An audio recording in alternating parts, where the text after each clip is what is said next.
Hi, I'm Bill Lynn. I'm the Vice President of Heritage Arsenal, and June 2020 marks the 70th anniversary of the beginning of the Korean War. And so what we thought we'd do is bring a group of items attributed to Patrick Burbie of Bovee, Minnesota, who served as a Korean War veteran and did so as an airborne ranger, one of the first airborne rangers in the Army's history.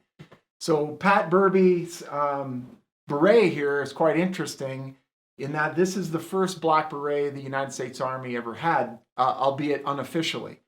So the 12th Ranger Company, which Pat Burbie was assigned to a larger organization, the 28th Division.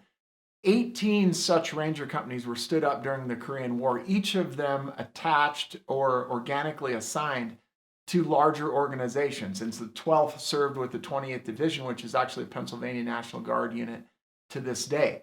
So they went down to Fort Benning, Georgia, as a consolidated company, attended the parachute course and then Ranger School. In fact, Ranger School had started in 1950, and in the first four classes were consolidated students who were all assigned to these Ranger companies that I'm speaking about.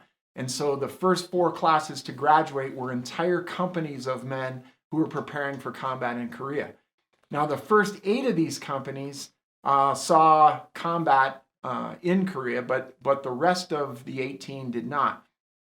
But they did at a time attend mountain training in Camp Hale, Colorado, right here, in fact, a couple hours from where we're filming this.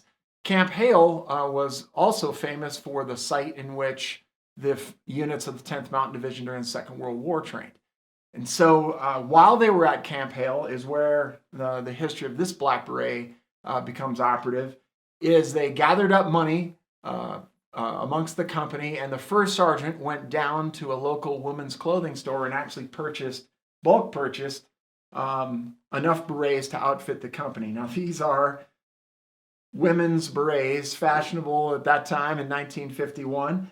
So you see no lining inside, no stiffener at all. In fact, there's a small tail on the top. I mean, it doesn't suggest a military issue because it wasn't. What they did was they affixed their Ranger tabs to it, as well as their parachute badges. And that's what they wore unofficially as company headgear. And they weren't the only company to do this. The company deactivated, and the men who were assigned to the 12th Company actually became replacements for the 187 Regimental Combat Team, who were in dire need after making a couple combat jumps in Korea in dire need of some well-trained replacements. And they, being parachute qualified and obviously well-trained, having been graduates of the Ranger School, were very welcome replacements to the 187.